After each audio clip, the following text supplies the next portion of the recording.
What's up? This is EJ Stewart. What if I drop 40 days, 40 nights? One, you can't do it. All you are your words. If there's anything you learned about me, I'm going to keep it 100 with you. Every morning, every night, for 40 days. Going to be a long 40 days this year. My skill shot will hold for your city for 40 days, 40 nights. Rest in peace to all my ops. For 40 days. If I can do that, then everything will be okay. You're the guy who can't finish a sandwich. You think you can go 40 days? This isn't normal! Oh, you're wrong, brother. I'm gonna go the distance. Let's go!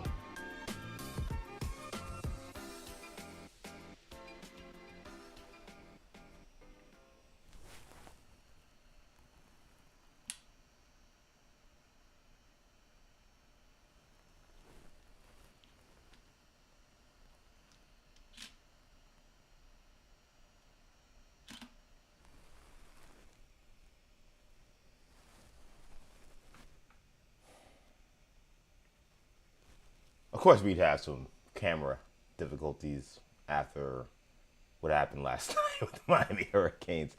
What's up? It's your boy EJ Stewart. This is 40 Days, 40 Nights, Day 7 coming at you here. Man, what can you say? What can you say? Shout out to the Indiana Hoosiers. They are the national champions. They defeat the Miami Hurricanes in South Florida to win the school's first national championship. While all the details from the game, all the analysis, all the commentary, and some tears probably from your boy. It was a rough night, no question about it. So we'll talk plenty about what was going on with that game. Shout out to the Hoosiers. They were the best team all season, and then you saw last night why that was the case. Valiant effort by my Canes, but unable to get it done. So we'll talk about that. We'll also talk about another coaching hire in the NFL. And if you're a certain fan of a certain school like the Miami Hurricanes and you hear the news that Robert Saleh is going to be the head coach of Cam Ward and the Tennessee Titans, probably, a double, twist of the knife a little bit if you don't have much confidence in Robert Saleh's ability to develop a young quarterback. But Saleh will be the head coach of the Titans. We'll break that down. An embarrassing performance by the New York Knicks as they get blown the hell out at Madison Square Garden on Martin Luther King Day against a shorthanded Dallas Mavericks team, and the Knicks themselves are saying that this is a time for great concern, and it is a time of great concern for the Golden State Warriors because they have lost Jimmy Butler for the rest of the season. He has a torn ACL. He is done, and what that means for the Warriors and their future and what I believe to be the official closing of their championship window. We will discuss that as well. So plenty to get to again, man. Shout out to everyone watching all over, right? So you can catch us multiple spots. First up, YouTube, New Generation Media. Make sure you subscribe to the channel. That is where we are streaming live 40 days, 40 nights as we here enter day 7. Also, check us out on X, EJ_Stewart. That is my account. That is where I am streaming live as well on X. Also, check us out on Instagram, Action EJ, where we also are streaming live here for day 7. So we're streaming everywhere, man. Whether you're on X, whether you're on IG Live, whether you're on YouTube, plenty of ways to get this show. And always, you can always get the audio versions of this podcast / live stream / show, whatever you want to call it, all on our podcast network, New Generation Podcast Network. You search New Generation Podcast Network on wherever you get your podcasts. Apple Podcasts, Spotify, SoundCloud, Stitcher, TuneIn, Google Play, whatever you got. We are streaming on that as well. So if you want to go back and listen to these episodes or you missed an episode, you can totally listen to these episodes also on our audio podcast channel. Again, you can find that New Generation Podcast Network. So let's break this down. Let's talk about this national championship where, again, the Indiana Hoosiers, they are national champions. They defeat the Miami Hurricanes in a game that I would say went, the way I think most people thought it was going to go. Well, here's what I'll say. I know Indiana were heavy favorites. I actually saw a lot of people picking the Indiana blowout in this one. I said this was going to be a close game. I thought it would be a close game. And that is what it was. I think Miami, despite a very ugly first half where it had the defense not played as well as it did, that game could have got out of hand. That easily could have been a 20-0 score, not a 10-0 score. You got to give credit to, obviously, Indiana for what they were able to do defensively. Miami is a run-first team. And Indiana in the first half was able to take away the run, and it led to a bunch of 3-and-outs. And Miami's offense could not get it going. I think I'm probably gonna sound like every team that every fan that faces Indiana. Not that I underestimated them. I know they were a great team. I'm not surprised that they got to this point, and I knew it was gonna take a great game for Miami to win. But when you actually do watch Indiana face your team, and you know the things that your team does well, and you watch Indiana systematically take those things away, it is striking, right? Because this is Indiana football. This has not been a program that has been a power program. They've been one of the worst FBS programs for the last 100 years. And what Kurt Cincinnati's done, I've heard people make the case that it is the greatest coaching job in the history of college football. It's hard to argue against it at this point. To take a program that 2 years ago, just 2 years ago, was one of the worst teams in the FBS. And yes, of course, with the help of NIL and the help of Portal for sure, yes, he was able to get that help. But still, again, this is not a guy who was just taking a bunch of Alabama, Ohio State guys and turning them into Indiana and putting them in Indiana jerseys, and now they're running around and they got a bunch of NFL superstars. That is not who this team was. They are extremely well coached. They're an older group. They're physical and they're quick. And I think that Cignetti, in the way that, and I think I heard, I don't know if it was, I think Mario Cristobal said it after the game, the way that they've developed those players, I think it deserves a ton of credit. I mean, you'll watch a guy like Charlie Becker down the stretch making these incredible catches. This guy was a holdover from the previous Indiana administration in terms of their head coaching staff, and was told to essentially hit the portal. Then Cignetti had to change of heart because I think he saw this guy was the fastest guy on the team. He said, well, maybe you should keep this guy around.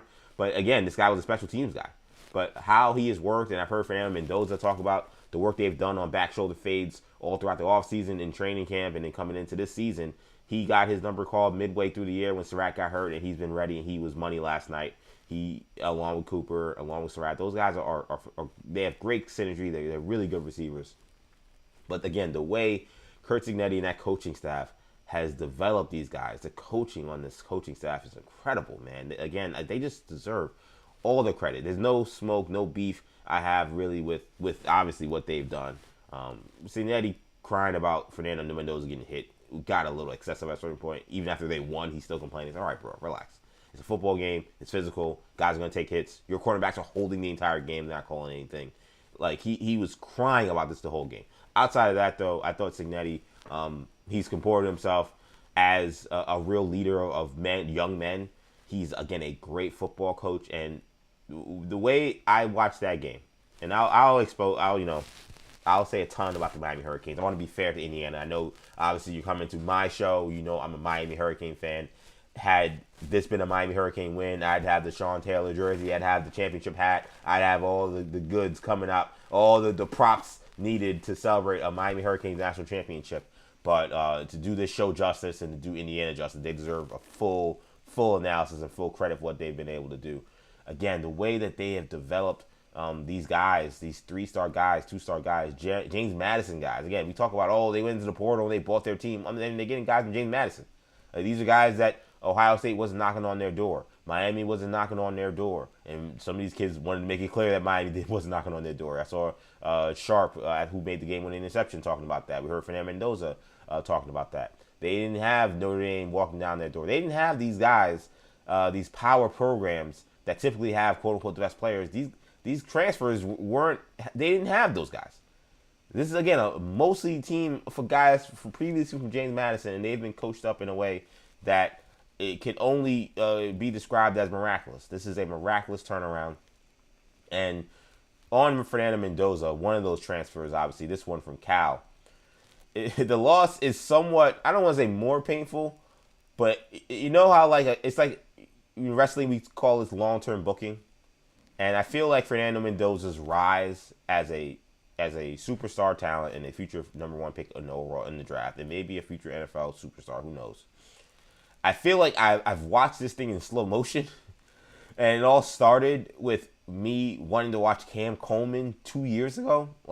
So Cal and Ole Miss, Cal, he was at Cal at the time, Fernando Mendoza.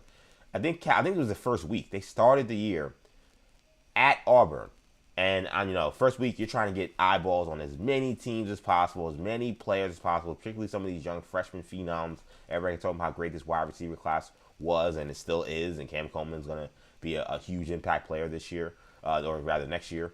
But so I wanted to watch Auburn. I wanted to see what they were in the SEC. What's Hugh Freeze? What's this going to look like? And what's Cam Coleman like? Because he's supposed to be him and Jeremiah Smith are 1 and 1A when it comes to freshman receivers, right? And Cam Coleman was the truth. He had a great game. But I'm watching this game, and I'm watching this quarterback, and I'm like, for Cal, obviously not Auburn. Auburn had a tough time getting the ball to Cam Coleman, as they continue to have had. That's why he's not there anymore. But I'm watching this quarterback from Cal, and I'm like, this guy is playing in the against an SEC team at Jackson O'Hare. I think that's what they call that stadium. Something O'Hare Stadium. And that place is going crazy. 90, 100,000 yelling, screaming, loud. He's playing on Cal, so it's not like he has a bunch of talent around him. This kid's just making throws. He's making throws, making plays. He's being smart with the ball. And I'm watching this guy. I'm like, who is this guy, Fernando Mendoza? I was like, and Cal won this game. And then they were not expected to win. They were underdogs. And I think there was a lot of hope for what Hugh Freeze was going to do at Auburn. Sure enough, spoiler alert, that didn't go well. But it was kind of a shocking upset win early in the season. And I was like, man, that for a Mendoza kid. I actually would love to look back and wonder if I tweeted anything during that game. Because I was impressed. I was like, man, that kid is good. They didn't score a ton of points. They maybe scored 17 points. It was not like a high-scoring game.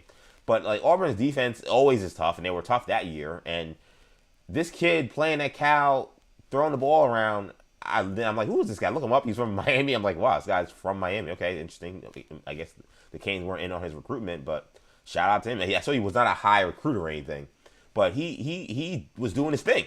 So I'm like, okay, I want to remember this kid. I want to remember this guy. This was something that, and I know it probably sounds like LeBron James telling a lie. I swear to you, hand to God, this is 100% the truth. Because then weeks later, maybe about a month and a half later, Miami is the talk of the country. They're blowing everybody out. Cam Ward's putting up 40, 50 points a game. And Miami travels to Cal. And it was a game I thought Miami would win. I mean, it's still Cal. They were, if not double-digit favorites, they were probably 8 or 9 point favorites. But I did remember, man, that Mendoza kid was good. I hope Miami's defense is ready because we knew that year Miami's defense struggled. And again, Mendoza, this was not like the Auburn game. He was shredding Miami last year, shredding them. And to me, it was the origin story really for almost both of these teams. I think for Mendoza, I think it let a lot of people around the country be like, that guy probably shouldn't be playing at Cal anymore. They had a 20-plus point lead late in that game. It wasn't for Cam Ward heroics. They would have pulled off a monumental upset at home with Miami traveling over there. And they lost the game. They scored like 1 million points. Again, Cam Ward went Superman in the fourth quarter, and Miami came back and won. But again, I watched that game. I'm like, that kid is good. He put a scare in me. I mean, he almost ended Miami's season right there midway through the year. Of course, Miami would lose games late in the year that cost them. And I think that was the origin story of Miami's defense, realizing it was going to need an overhaul. They were going to need to change defensive coordinators because that was the beginning of people wondering, Miami may have real problems defensively, and they made a bunch of changes this offseason. So then he goes into the portal, and I'm like, I kind of was thinking, like, Miami, he's from Miami, the kid's good, like, he might not be the sexiest name, but I would give him a shot, and they went with Carson Beck instead. Mendoza said, his family said this week that Miami tried to get in on him late, but he had already committed to Indiana. So Miami people saying that wasn't necessarily true, so I don't know what the deal was, but he was in the portal. There was, I guess, some level of interest, but he ended up staying at IU, and the guy is a superstar. And he's so good. I don't know if I want to say I take back what I said about why I didn't think he was a great fit for the Jets, but he's so good I'd almost want to see if it would work. I made the case that I feel like, and it's not anything against the young man personally. He seems like an awesome young man. I just felt like the purity that is his heart, his who he is as a person, I just didn't think it was a great fit for New York City and the New York media. And I felt like if things got bad, as tough as he is, and maybe I'm underestimating that, I thought that this environment and the Jets would turn that against him. So I said, good talent, good prospect. I don't know if he's a great fit for New York City. The kid is so good and so tough. I probably would have at least tried it. Before I said I would have went with Dante Moore over him. I think watching him now through these college football playoffs, watching him last night, he's so. What I think is underestimated about him is he's so tough. I mean, Miami had hits on him that were brutal. Most were clean. Some, the few that what's the name is going crazy about, Netty won't shut up. I'm sure if he's asked about it today, he'll continue to complain about it, even though his team freaking won. A few, crossed the borderline for sure, but you knew he was going to be unflappable. You knew he was going to be a guy who was going to get back up and keep fighting. I said that yesterday. I said Miami keep hitting him, but this guy's tough. They have to keep hitting him. And the fourth down run, which it wasn't the deciding play. It seemed like the deciding play at the time, and that's credit to Miami, and we'll talk about Miami in a second. But the fourth down run, first of all, incredible call by Mike Shanahan, their offensive coordinator, and Kirk Netty. It's just, there are so many plays as a Miami fan that are going to just live in your nightmares for the rest of your life. I think there are three. We're going to talk about the Beck interception, and we'll eventually talk about the block punt for a touchdown. I also would add Mendoza's run right there because it's fourth down. I don't know if they're only going for it, but it seemed as if they went for it because they paused and couldn't get their field goal unit on the field in time to kick the field goal, which made them have to call a timeout. And once you call a timeout, you have to go for it because now you're in the fourth quarter, and because the field goal was so short, it would have been like maybe a 38, 37-yard field goal.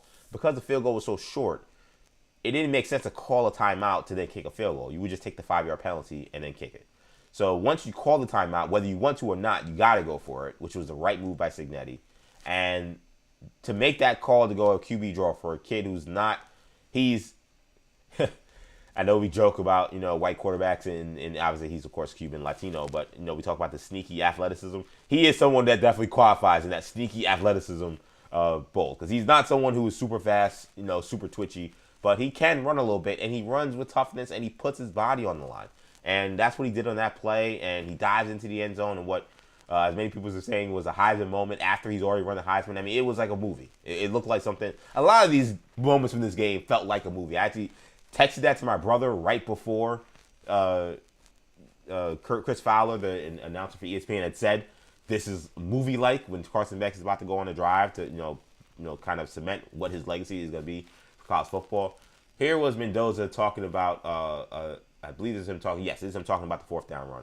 I had to go airborne and I'll die for my team. Whatever they need me to do, they need me to take, shots from the front and the back, whatever it is, I'm going to die for my team out there, and I know they're going to do the same for me. That's what makes us so close, and that's what makes this national championship so special. He has said that before, by the way, the whole I will die for my team thing. And again, sometimes you hear stuff like that, and you're like, is this guy trying too hard? Again, it's kind of why it's not him. It's more the Jets in New York City. That's, again, why I didn't love the fit. But that's not – he plays that way. Like, he whether he should or not, he lives by that creed that I will die for my team and I will put my body on the line. And he's running over safeties. He's diving into the end zone. Took a massive shot from Mo Toure, who's one of the hardest hitters in college football, to get into the end zone for a touchdown. The kid's a stud. There's no other higher praise I can say for Fernando Mendoza. He was the real deal last night. He was, it was not the best box score. It wasn't like Indiana had the best stats, and it wasn't like he had the best game, but he was just a winner.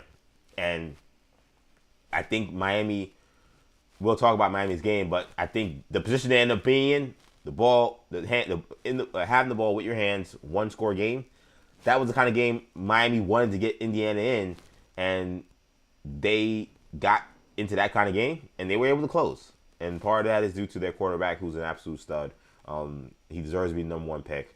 And if you're the Las Vegas Raiders, I really hope that they find a way to support this young man. I think that Vegas is such a weird place, a weird city, that is weird as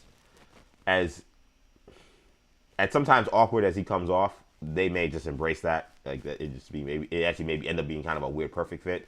But it's, who knows? Again, we'll have to see. It's kind of a new sports market, so I'm very fascinated at Fernando Mendoza, the Raider. But to be honest, again, the 2-star kid didn't get recruited by his own school, who bounced around and was kind of unheralded. That is the Oakland Raiders. The Oakland Raiders story and the LA Raiders story, and it hasn't. The Las Vegas Raiders don't have any legacy yet. But that is what it means to be a Raider. The Raiders are the cast-offs. The Raiders are the guys that people didn't want, people didn't respect. So in many ways, even though he kind of has this like Richie Cunningham kind of personality, his toughness and his story and his ability to overcome adversity is exactly what exemplifies a Raider. So in many ways, he actually may be very perfect to be a Las Vegas Raider. I think you're a Raider fan, you watched last night, and you watched the college football playoff, you got to feel like, man, we have a shot here. I don't know what's going to happen to the rest of this team. I don't know if Tom Brady knows what the hell he's doing. I don't know who was going to be the head coach. But I would take my chances with that kid and hoping that he could be the guy that turns this thing around. Because he is good. He is a real deal. No question about that. So Indiana wins. Other notes in the game on Indiana. Again, their defense, I think their defense probably doesn't get enough credit for how good they are. We talk about their offense, Mendoza, the receivers. I also think their running game is unheralded. I thought Hemby and Black, those guys run like maniacs. And it's why I'm very proud of Miami's effort, because I felt like this was, they were playing a juggernaut. They were playing a great team. It became obvious very clearly early on. I'm like, man, they're going to have to hold on here. But Miami made the plays to keep it a game. But their defense, again, they're coached so well. I thought the referees let the guys play, which I'm fine with. Their corners hold a ton. But that was the game that was kind of being allowed. Miami really got called for maybe 2 pass interferences. I don't know if Indiana I think got called maybe for 1. So they kind of let them play, and both teams were handsy. But Indiana's corners are physical, man. And their front 4 and front 7, like I said, their ability to stop the run in the first half, I think, was major.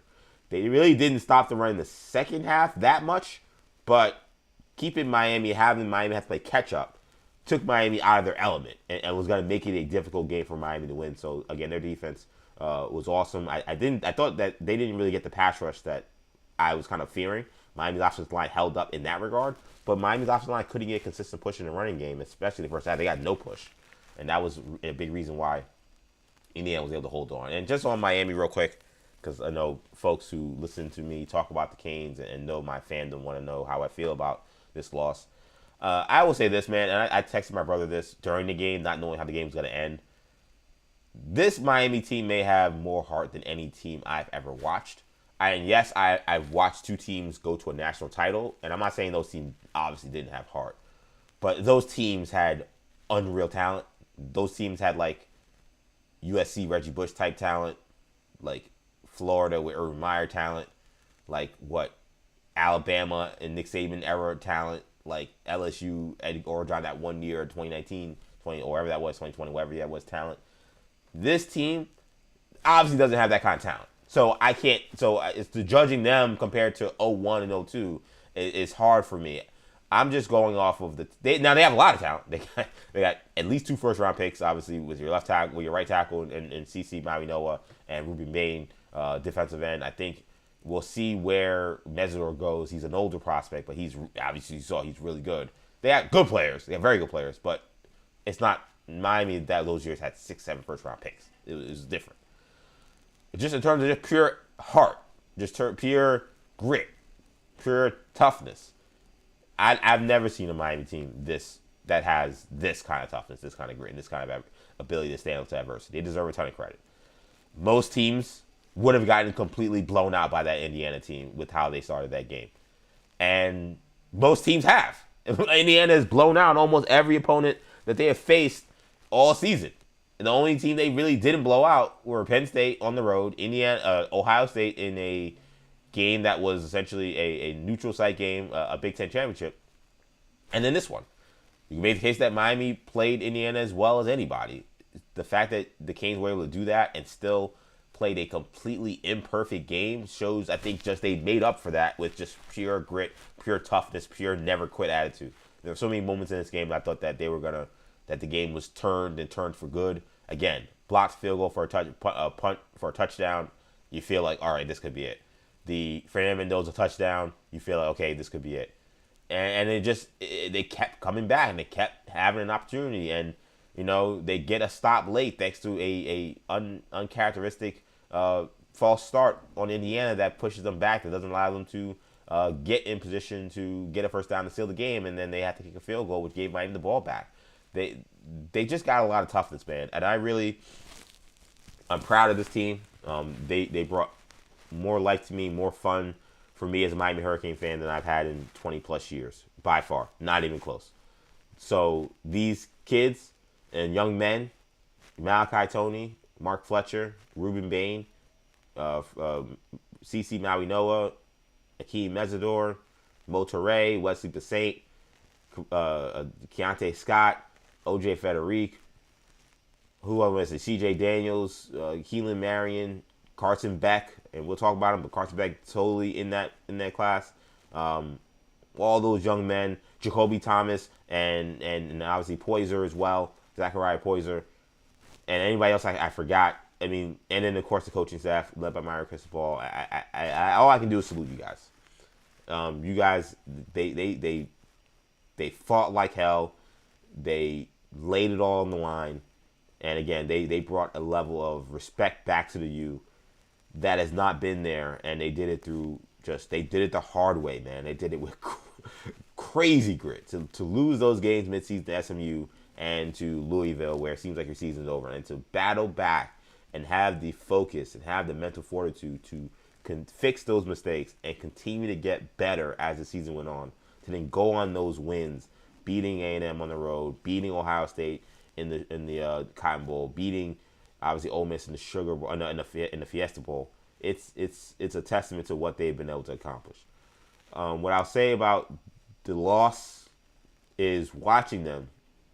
It's what I tweeted. It's my last thought from last night.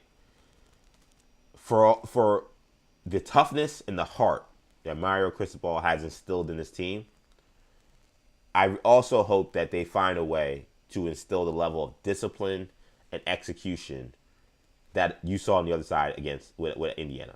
Because that, to me, was the overall difference in the game. Miami was tough and physical. Indiana was just as tough and just as physical, maybe more tough and more physical, arguably, right? And none of that was sacrificed with how they execute. They don't kill themselves outside of a few mistakes. They really only made one or two big errors in the entire game. Elijah Surratt dropped a wide open pass where Miami's defense didn't know. They kind of lost sight of their defense. They were miscommunication, and he was wide open for an easy first down. He just cold dropped it. I forgot what happened on that drive. I think Miami may have stopped him, but that was a huge play. And then obviously the false start on the left tackle when you have 2nd and 1 and the ability to close the game. Outside of that, I mean, maybe I'm wrong, and forgive me, Indiana fans, there were a bunch of mistakes you guys made you feel like you let Miami back in the game. I didn't see a lot of mistakes. I saw a team that was so buttoned up, and to beat them, you have to play almost a perfect game. And Miami was not close to playing a perfect game. That first half offense stunk. They had a critical error when it came to the blocked punt for a field goal. Alex Bauman, I still don't know what he was thinking. There are multiple plays where I'm going to sit here for years and be like, I don't know what he was thinking. They're in punt safe. They're not even trying to really block the punt. And the only thing I can think of is maybe the timing was off. It did feel like Joyce, their punter, took forever to get that ball away. Maybe he's assuming the ball is going to be out by then so he can now get down the field. That's the best excuse or best explanation I can have for why he allowed Homie to just walk right by him to block the punt. It was insane to me. And Carter Davis misses a 50-yard field goal. I think that Mario Cristobal, I get these games, man. Football is tough because it's like playing Telltale, man. You do one thing, you don't know what the response is going to be. You see what happens. You do one thing, that's a whole different reality that changes maybe how everything went. But Cristobal decided to run the clock down to play for a 50-yard field goal. It doesn't sound like the greatest strategy given what Carter Davis was during this postseason as a kicker. He was very unreliable, though he was very good during the regular season. You also felt like Miami desperately needed to find a way to get points and ensure that Indiana did not score points and did not get the ball back with a lot of time. So I understood the impetus to say, let's drive this down and then call a timeout, get the field goal team out there. But I believe it was like a 4th and 2. Miami's offense finally started to get something going. I did wonder, man, do you go for this? And even just to make this a shorter field goal. But once he wound the clock down, it just didn't really make sense to go for it because he had already made that choice that he did not want Indiana to get the ball back with a serious amount of time. Miami's defense was on the field for forever in that first half, so it's a tough break. I didn't love it at the time, even if I understood the reasoning why he did it. So that play, a killer obviously as well. The execution in terms of executing late, end of half, executing field goal, executing the punt block, unable to protect the punter there, and then some of these penalties, man.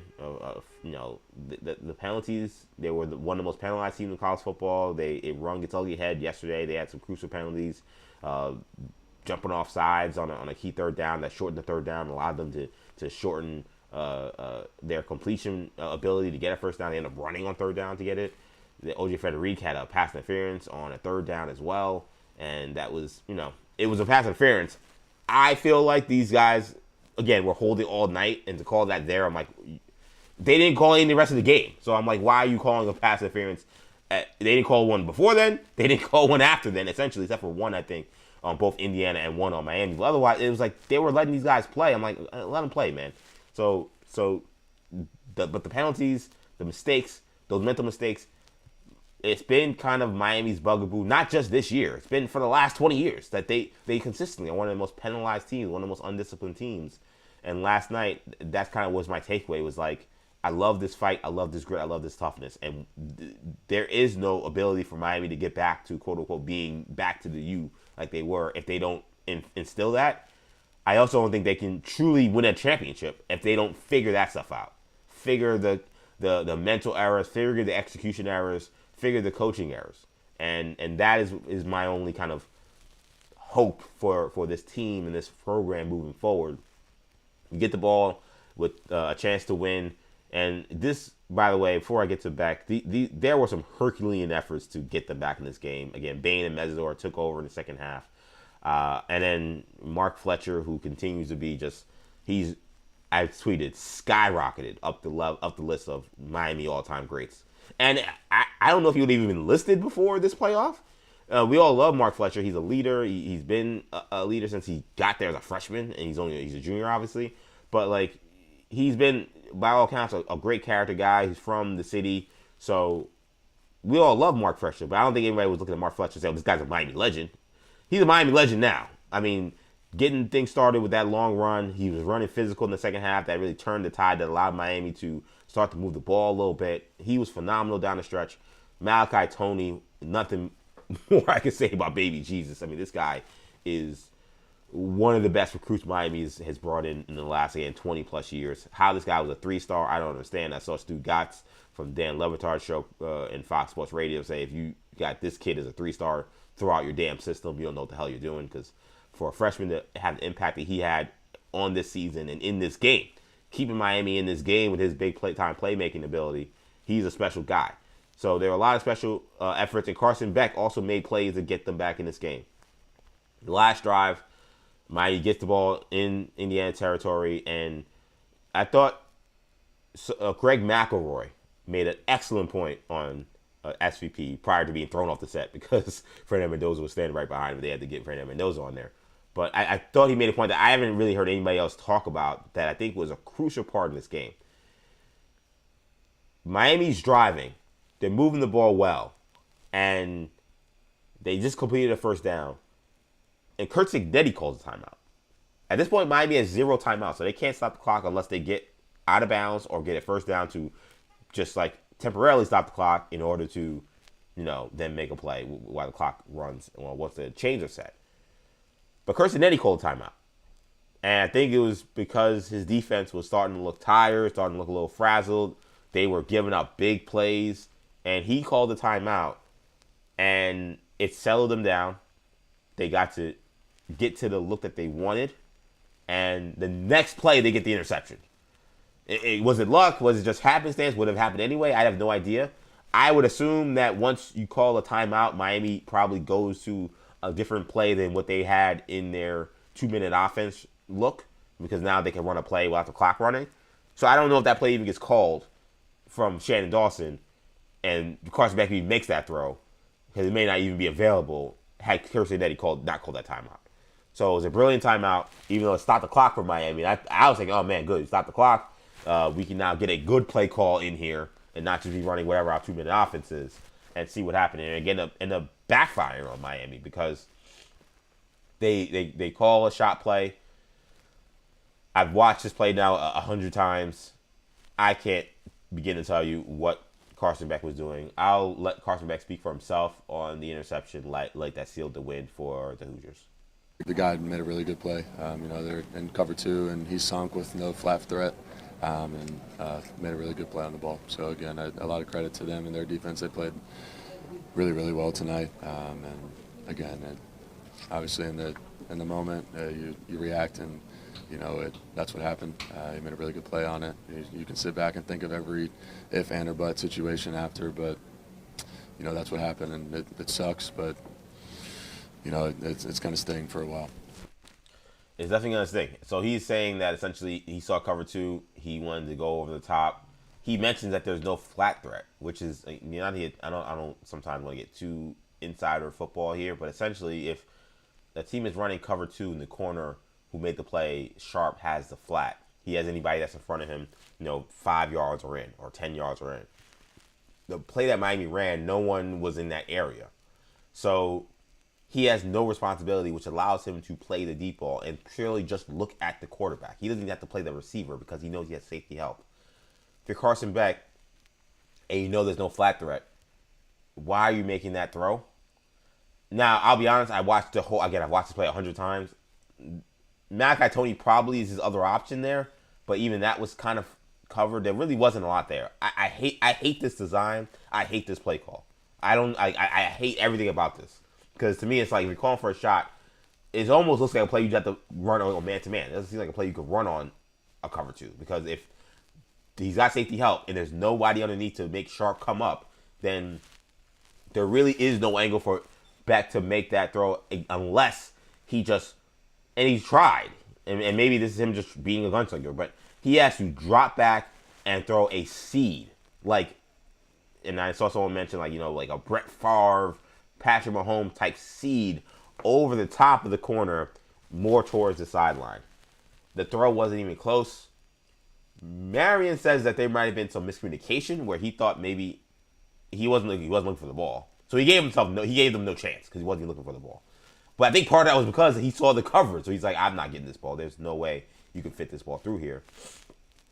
Late in the game, money time, I feel like you probably should be looking for the ball every time just because you want to make a play. But whatever. I think he saw the defense and said it's probably not coming to me. Therefore, he's not looking. But he said there was miscommunication. Beck, as you can hear, and he got some heat earlier in the year for kind of blaming Elijah Lofton, who was injured in this game, injured for this game and did not play. Their tight end. He got caught. He got slapped early this year for making the point that Lofton ran a wrong route on the game-sealing interception against Louisville. He did not do that here. He essentially said that this was the right play to make. He just, the guy made a great play. He gave all the credit to Indiana. So Beck and Mario in the post game said that was the right place to go with the ball, which I just don't understand. I'm sorry, and that goes back to again execution. Coaching, things I'm talking about in terms of how Miami gets to that championship level.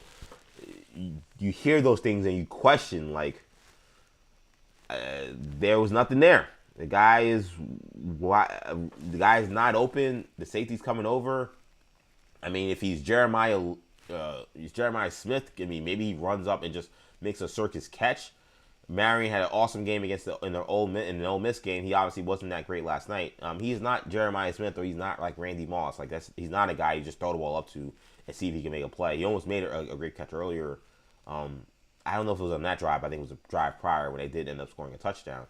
He's not that kind of receiver. So for the life of me, I'm gonna be thinking forever why the hell Carson Beck made that throw. It just seemed like him and Shannon Dawson just got greedy. They were moving the ball.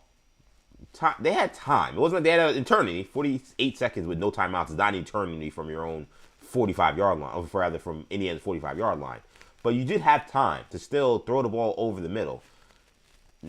Indiana was in a good coverage. The middle really wasn't a ton there, But to throw that ball up in double coverage, and then the irony, which is why other people are, I think, also wondering if there's a miscommunication. The irony that Carson Beck has this entire playoff, and I think I mentioned it yesterday on the show, on the morning show, or maybe it was a preview show last night when I was doing this live stream right before they started the game.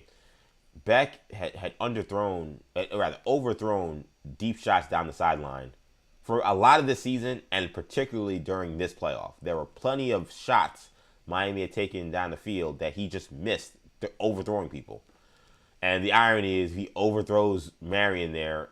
It's likely that it's just second down, they play again, because the safety was a little late coming over. Like, the fact that this is the one that he underthrows, and he throws it directly to the cornerback, is brutal. It's brutal. And it was a bad decision. Again, the play call, I hate. It seemed like they weren't. It seemed like they were anticipating cover 2, but I don't know how that beats cover 2. I just don't know how any of those routes beat cover 2. There's no one occupying the deep middle of the field, so the safety can just fly over there, and there's nobody occupying the corner in the flat. So I don't know how you beat that defense with that route tree. And I don't think, unless you have Brett Favre or you have Patrick Mahomes or you have Caleb Williams, I don't think you beat that defense with that throw. I just don't. So it's a tough break. But, people are going to pile on Carson. He's, in some ways, kind of an easy punching bag. I'm not going to do that. I don't think it was a good decision. I think he made a terrible mistake. He fought like hell to get Miami back into this game. I think part of the reason why they got back in the game was because they finally let him play quarterback. Like, we knew they had to run the ball. We knew they had to take care of the ball. And they got here mostly with playing a conservative style. I thought as this first half started to turn ugly offensively, Miami, there was one drive where they did drop back 3 times, but the dropbacks were like very, very short, like conservative type passing. When they actually trusted their front to block a little bit and trusted Carson to read some defense, they made some throws down the field in the second half. He was able to find guys open because Indiana actually ended up not bringing that much pressure. I think they were afraid of getting beat by Miami's skill guys, particularly Malachi Tony, who's so good in open field that he could make one guy miss and take it to the house. So they were kind of dropping a lot of 8 back. They were going to allow you to sit in the pocket, and if you took your time, you were able to make throws. I think that they just were so afraid of Carson Beck eventually making the mistake he made in the last drive. But they were so afraid to let him play that it kind of strangled them. It kind of shackled them in the first half, where they were only running the ball while Indiana's putting 8 in the box. They had some 5 and 6 man defensive lines at certain points, and Miami's still trying to run the ball on them. And then the passing game, the plays that they were calling is screen game that is not been good for most of this year. I know they keep talking about Miami's screen game. Like, we watched Miami this year, they have been terrible in the screen game up until these playoffs. Screen game, short stuff that Indiana, again, their corners are holding, grabbing. They're not going to allow you to get any short stuff. Then once they finally started to let them play, then they started moving the ball. So I think from a coaching standpoint, again, Shannon Dawson, I'm not going to kill Dawson. I saw some people saying, they should fire Dawson. I think that's ridiculous. Shannon Dawson had the best offense in college football last year. This year, he had a different team. Was it smooth? No. Was the play calling as seamless as we wanted? No. But he did make adjustments throughout the year. He added much more trick plays that I think allowed Miami to open some things up. I kind of was waiting for them to maybe pull one out, but I think they wanted to play this one straight, especially since the flea flicker last week was a disaster. So I'm proud of the team. I'm proud of these Canes. I'm sad. This is one of the worst losses I've taken as a fan. I was trying to think, what was the last loss as a sportsman I took that was this rough? I mean, obviously the Halliburton shot in Game 1 of the Eastern Conference Finals was devastating. That was probably, so maybe last year, but now within the same kind of 12-month year, I've taken 2 of the worst losses I can think of as a fan in a long time. The Halliburton shot in Game 1 against the Knicks, and we'll get to the Knicks a little bit. And then this loss by Miami, where the game was right there. That's what's so crazy about this, is Miami played so imperfect, and they still had a shot. Again, purely because, they got great talent, but also purely because they just are tough, and they have so much heart, and they have so much grit, and so many Miami teams would have quit. And I've seen these games. I've seen these games happen, and seen these Miami teams quit in those moments. And this team did not, which made me think, man, they may do the unthinkable and steal this game at the end. And the pick happened. So shout out to the Indiana Hoosiers. They are the national champions. These two teams are going to be, and these programs will be fun to follow, I think, moving forward. For Indiana, look, it's been made publicized, and Mark Cuban is there in his Indiana shirt and grinning ear to ear, wanting to get this credit because he always wants to look for credit whenever he does something good. And he has done a great job with the program and helping them financially. But Mark Cuban ain't going nowhere. His money damn sure ain't going nowhere. So as long as Kurt Cignetti's there, I don't see why Indiana can't consistently be a playoff contender, national championship contender. I don't think this is I don't know if they win another title again, but I don't think this is a one-off where it was like, oh, that team was there that 1 year, randomly Indiana won, and then you forget about it. As long as Cignetti wants to be there, which he is signed long-term to a huge contract, it seems also like he really embraces and embodies what it means, what it's become to mean to be like an Indiana Hoosier and the pride that they take in that. I don't see him coaching anywhere else. Because someone offer him $30 million a year. I mean, I guess. But I don't think he's motivated by that. I think showing, especially winning. Had he not won the national title, maybe you say, okay, maybe NFL or some other team starts calling. I know he said that he doesn't love the idea of coaching in the NFL. But that unless that happens or some college offers some insane amount of money, maybe. But he's already a millionaire twice, 3 times over. I just don't think he's leaving. So as long as he's there and Cuba's money's flowing in, I don't see why Indiana can't consistently be a playoff contender and a title contender.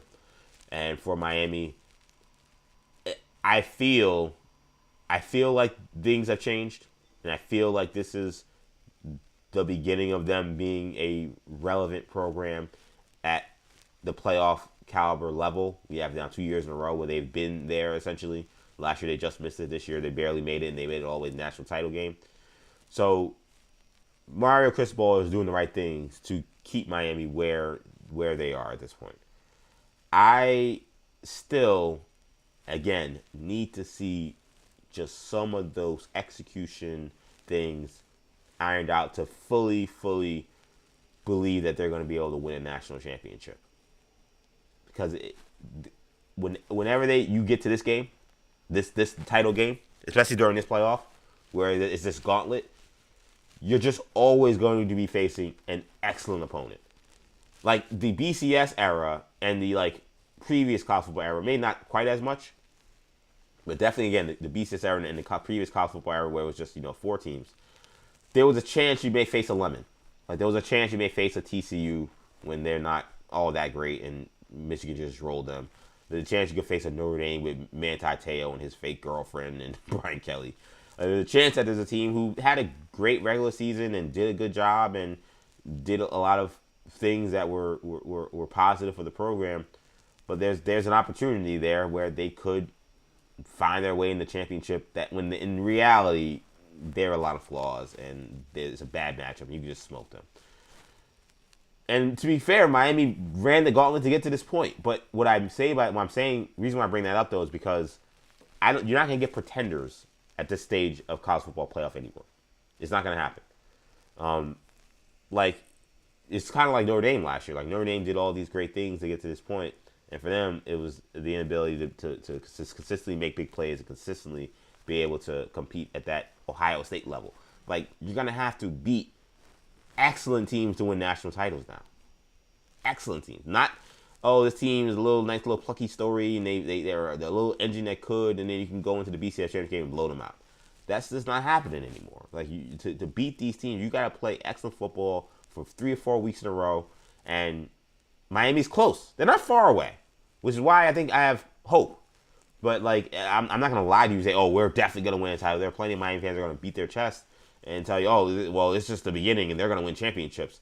I think it's definitely the beginning. I think of them being a relevant program. I think we're done with the winning 6 games and 7 games. I don't think that's going to happen anytime soon. I think they're going to be a team, especially this is going to give them a lot of confidence.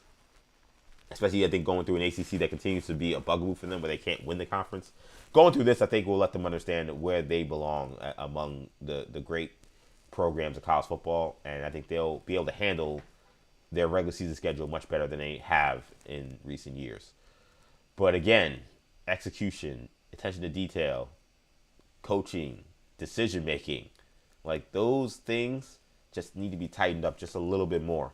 And when that happens, they will win a title because Mario's done all the other things right, building up the trenches, finding the right type of guys to be at the University of Miami, and also getting great talent. Like, it's not like this team's not talented. He's getting good players here too. So he's done all the other things right. That last part has been the part that he has never figured out quite yet. It was like the thing at Oregon, and Oregon fans, they still wanted to come in my mentions. I'm like, you guys got embarrassed by this team and you're sitting home. I don't know why you're tweeting me. But, Oregon fans have been saying that this is who Mario Cristobal is and he's underachiever and all these different things. And he had an opportunity to silence some people too. And in some ways, this run kind of still silenced a lot of those folks who were talking about him and talking about his shortcomings potentially. But that is the last step, is can we have a team that's not going to get a 15-yard face mask on a key, third down? Are we going to have a team that's, going to be able to make that third down stop at cornerback on a back shoulder? We know the back shoulder's coming. That was one other thing, last thing about this game that I thought was lost. When O.J. Frederick went out, I don't know if the broadcast caught it because I was so delirious in anxiety that maybe I missed it. But Ethan O'Connor, and I don't want to kill Ethan because he's a backup corner. He transferred over, I think, from Washington State. He's been a good player for Miami this year. He's filled in different spots, and he was asked to do a lot. He had to start the game because Xavier Lucas was out for the first half. And then the second half, he had to keep playing because we didn't learn until after the game. I learned that O.J. Frederick got hurt. I'm like, where the hell is O.J. Frederick? Why is Ethan O'Connor isolated one-on-one outside against Charlie Becker? I could not understand that. But I was like, I don't know. Maybe Miami's. I kept thinking maybe did they have Frederick traveling with one of these other receivers like Cooper or something like that, and those guys are in the slot. I couldn't figure it out. And once after the game, I heard, well, Frederick's hurt, and that's why O'Connor's out there. I'm like, well, why didn't the broadcast talk about that? Because that was crucial. I don't know if Indiana hits both of those back shoulder fades if that's Frederick. They may have. They hit him. They got a pass interference on him earlier in the game. But Frederick, again, he could at times be a whipping boy for Miami Hurricanes fans. Besides that one pass interference, I thought he showed, and then he had a terrible effort trying to tackle Becker. Where I think he was hurt. I think that might have been kind of the end because he was like nowhere near him, and then he tried to tackle him. He gave the worst effort, and Becker just almost drove him into the end zone. He barely stepped out of bounds. Otherwise, that would have been maybe a statement touchdown. Like, he gets hurt. He's not able to finish that game. That's a crucial moment in this game as well. So O'Connor's getting picked on one-on-one. He fought. He tried. I'm not going to sit here and make this kid a whipping boy. But him having to be out there when you don't have your top two corners available, it was tough. Damari Brown couldn't go again. So it was a tough thing. But Miami, again, needing that last layer to get to that championship level, that execution layer. If they could do that, I think that's where things have changed for them. But as we stand here, they weren't able to get it done. So now you got the Indiana Hoosiers as your new national champs. Let's keep the ball rolling here. Let's talk about some other news that happened today. Overnight, Robert Saleh hired as head coach of the Tennessee Titans. Robert Saleh was the defensive coordinator for the San Francisco 49ers for this past season. This was his second run as defensive coordinator for the San Francisco 49ers. And now he'll get his second run as a head coach with the Titans. He coached the New York Jets for what I think was 4 years, if I'm not mistaken, 4+ years, and was given the boot mid-season in Aaron Rodgers last year with the New York Jets, which was, of course, last season. I'll be honest, again, I'm a Miami Hurricane fan. I root for Cam Ward and his success because, in many ways, Miami doesn't get to last night's game without what Cam Ward did last season. I'm having trouble with this hire, man. I'm having trouble with this hire. Robert Saleh has proven to be a great defensive coordinator. I think that's fair to say. I think the way he was able to piece together his defense for the 49ers, I know they didn't have a good showing in the playoffs, but how he was able to piece together this season for the 49ers after all those injuries and what he did prior when he was defensive coordinator for the Niners and how the defense he built for the Jets, which ended up was good. I think became a little overrated in the last year, but he built a strong defense in New York. He's shown he could be a good defensive coordinator. He was not a good head coach for New York Jets. The Jets were consistently one of the most undisciplined teams, consistently one of the most unprepared teams, and I just feel, and I don't know if he's going to have a different approach. I feel like the stuff you love about him as a coordinator, the energy, the fight, the rah-rah stuff, for whatever reason, he does not bring that as a head coach. When he was a Jets head coach, he was like comatose on the sidelines and comatose in post-game and comatose, it seemed like, around the team. I don't know if he felt like, oh, I'm a coach, I got to have a different demeanor. I think in some ways, when you're not being yourself, players see that, and it's a poor reflection, and it ends up being a detriment. I thought it was a detriment for him in New York. And I don't sit here, and if I was trying to sell, it was hard for me to sell Jeff Hafley to Dolphins fans. It's going to be a lot harder for me to sell Robert Saleh to Titans fans. I guess the one thing I can say is the Titans defense had a bunch of issues this year. I think having him, the defense should improve. But we saw his inability to develop Zach Wilson in any productive way. Maybe Zach Wilson was a buster. It seems like that's the case. But it also just felt like the plan to get him ready to play was broken from the beginning. So now you're going to give him a young quarterback a second go-around at this. It's not to say that, oh, you fail your first time, that means you can never get it done and get it done right. I just feel like there's evidence that shows that he struggled at this. And the fact that the Titans couldn't attract a better offensive-minded head coach who knows how to develop young guys for this job, it's just sickening, man. I mean, we just watched Liam Cohen, who was the offensive coordinator for the Tampa Bay Bucks. He also, did a stint, obviously, coaching under Sean McVay, and we saw the impact he had on Trevor Lawrence. We've seen these other head coaches who've gotten hooked up with these young quarterbacks and how they've been able to elevate their games because they have brought a new ideas, new strategy, new point of vision for a young quarterback. And Cam Ward has shown the physical tools that he has the goods. He needs to be coached well. He holds onto the ball too long. He sometimes holds to try to make the big play too often. He's a little too risky with the football. And, the lack of efficiency in their passing offense is in large part because of how he plays football. I have no idea who Robert Saleh is going to pick as offensive coordinator. I haven't seen that this morning, if there's any word on that. They previously, obviously, in New York, he had a Mike LaFleur, who was Matt LaFleur's brother, who I actually thought was okay. I think he kind of got a raw deal, and some of that, I think, some of the stuff that should have been blamed more on Wilson and Saleh, he got blamed for. I don't think he's a terrible OC. I think he's in L.A., but apologies if I'm wrong on that. He would, I guess, be maybe a name, but I don't know. He was fired by Robert Saleh, so I don't know if there's any love lost there. So I have no idea who their OC would be. I hope that Robert Saleh can find someone who is progressive in offensive play calling, progressive in quarterback development, because, man, the track record is terrible.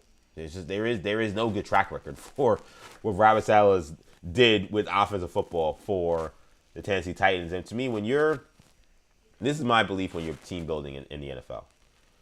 When you're in a position where you have a young quarterback,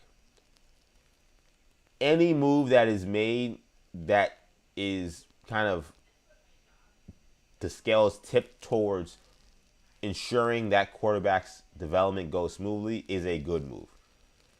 It may not work, but to me, it's always the default of how you should be operating as a team, as an organization. So to see the Titans, as they were coming down the road here, when it came to their choices, I didn't love Matt Nagy either. I probably would have liked it a little better than Saleh because at least he's an offensive coach, but I don't know if he's a good one. But when I heard that they were coming down to Hafley, Saleh, and Nagy, I'm like, are you freaking kidding me? Maybe this job is terrible, and these are the only kind of guys they could get. I don't think it's that bad because Cam Ward, I think, showed some good things, and I think he's definitely the kind of quarterback you could build around potentially. So I was a little surprised that they couldn't get somebody better. I know people listening to the show or listening to me on Maggie Pro are probably tired of me talking about this guy. I swear, I'm not his agent. I'm not his lawyer. I'm not even like a fan of him.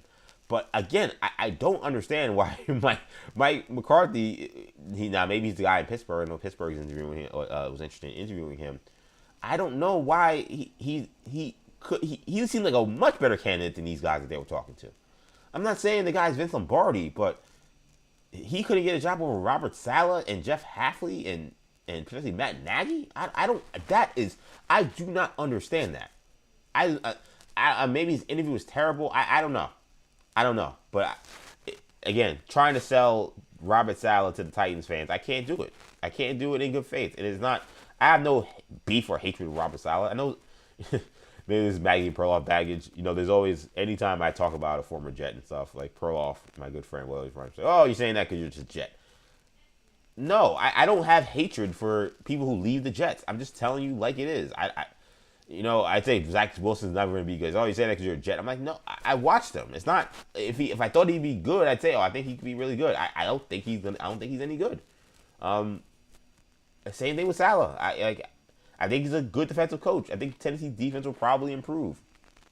Do I think he's going to be able to foster an environment of proper development of a young quarterback in Cam Ward? I didn't see that in New York. I did not see that. And there's a lot of folks who in this city and in this area, as obviously I broadcast here from New York, they've wanted to blame every problem with the New York Jets on Woody Johnson. And I'm not here to say that he isn't a problem or that he isn't at blame for a lot of things that have happened with the New York Jets at all. He is. He's one of the big issues with the New York Jets. The Jets, I want to say this very clear. I hope he sells the franchise at some point. I'm not a Woody Johnson stan by any point. But I also don't live in this reality that every single thing that goes wrong is the owner's fault. I don't. He's not a football man. He's not coaching on the sidelines. He's not. Yes, he does meddle in personnel, so I know he does do that.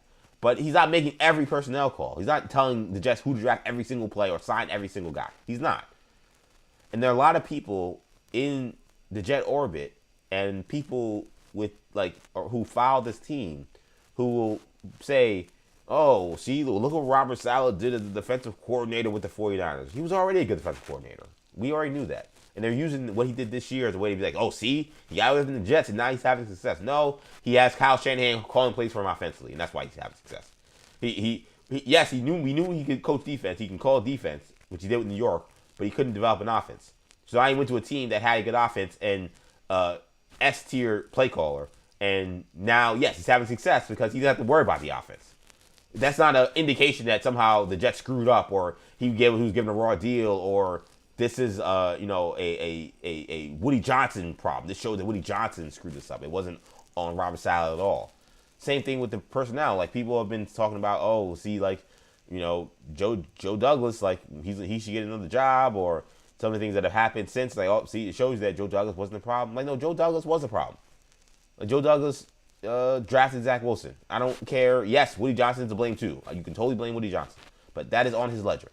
I also don't think Woody Johnson told him to draft some of those other guys, Mekhi Becton and Denzel Mims. There are a bunch of bums that Joe Douglas drafted. There are a bunch of players that he brought in that ended up being bums.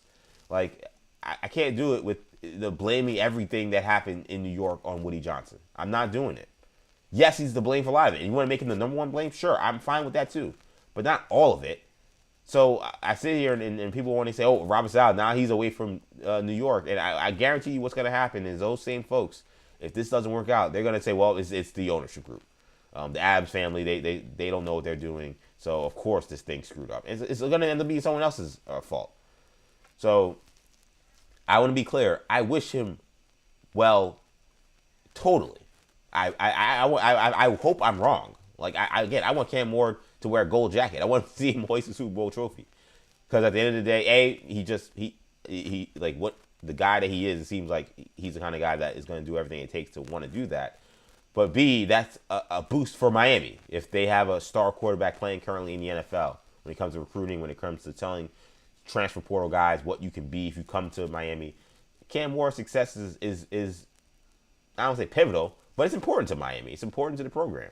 So I'm not saying this. I was hoping I could sing the praises of a Tennessee Titans hire, so I can say, okay, this is going to be great for the Titans, great for Cam Ward, and hopefully then great for Miami. I sit here, I feel like Miami took 2 losses last night.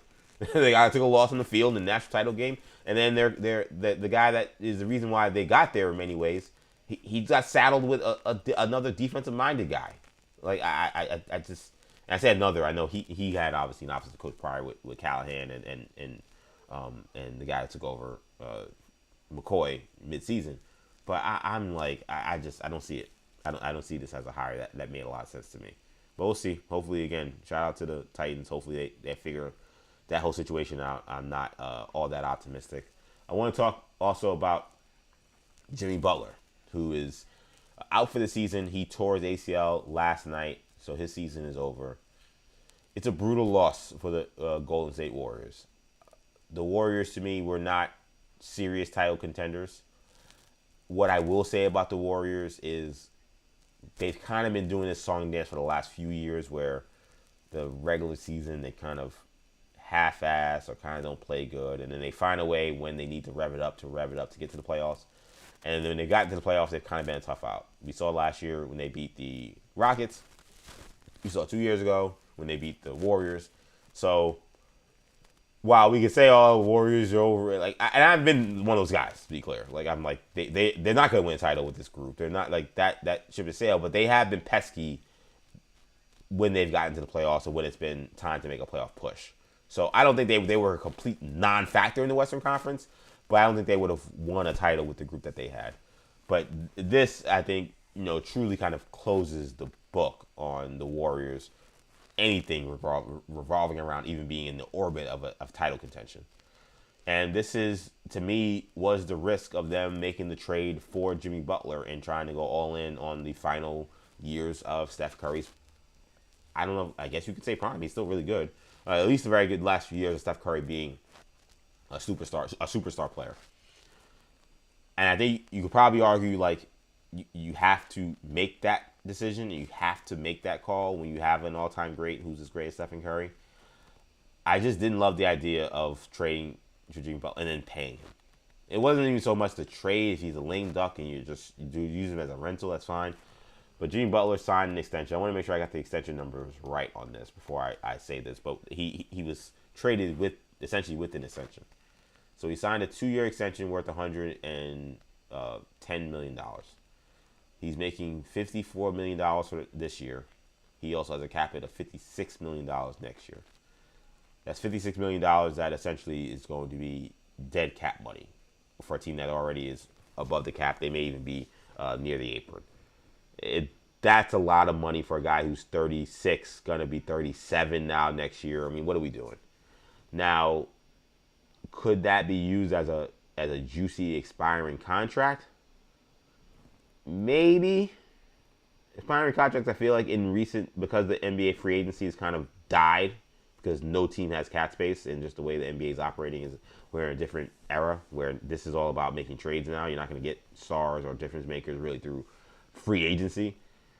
And in terms of big superstars, I mean, there are a couple good players that have obviously signed with free agents, but not the superstar type guys anymore. Like you were getting the Durants and the LeBrons. Like teams were clearing cap space just for opportunities at these guys. That's not happening anymore.